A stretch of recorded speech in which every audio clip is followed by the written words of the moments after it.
সাবেক প্রধানমন্ত্রী শেখ হাসিনার তথ্য প্রযুক্তি বিষয়ক উপদেষ্টা ও তার ছেলে সজীব ওয়াজেদ জয়কে অপহরণ ও হত্যা চেষ্টা মামলায় দণ্ডপ্রাপ্ত দৈনিক আমার দেশ পত্রিকার সাবেক ভারপ্রাপ্ত সম্পাদক মাহমুদুর রহমানের জামিন মঞ্জুর করেছেন আদালত। বৃহস্পতিবার ঢাকা মহানগর দায়রা জজ শামস জগলুল হোসেনের আদালত তার জামিন মঞ্জুর করেন।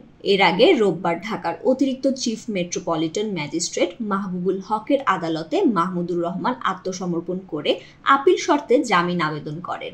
250-টিরও বেশি ডিজাইন অপশন নিয়ে ওয়ালটন স্মার্ট ফ্রিজ, বোঝে আপনার প্রয়োজন। শুনানি শেষে বিচারক তার জামিন আবেদন নামঞ্জুর করে কারাগারে পাঠানোর আদেশ দেন।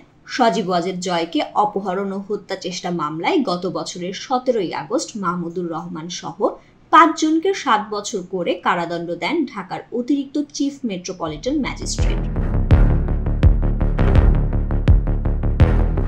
মামলায় সাজাপ্রাপ্ত অন্যরা হলেন সাংবাদিক শফিক রেহমান, জাতীয়তাবাদী সামাজিক সাংস্কৃতিক সংস্থার সহসভাপতি মোহাম্মদুল্লাহ মামুন, তার ছেলে রিজভী আহমেদ ও যুক্তরাষ্ট্র প্রবাসী ব্যবসায়ী মিজানুর রহমান ভুইয়া।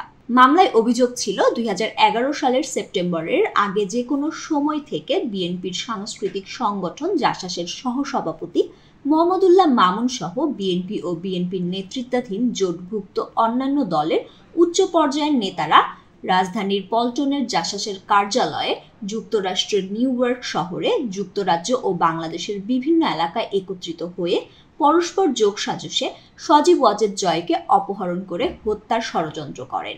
ওই ঘটনায় ডিবি পুলিশ 2015 সালের 3রা আগস্ট বাদী হয়ে পল্টন মডেল থানায় মামলাটি করেন।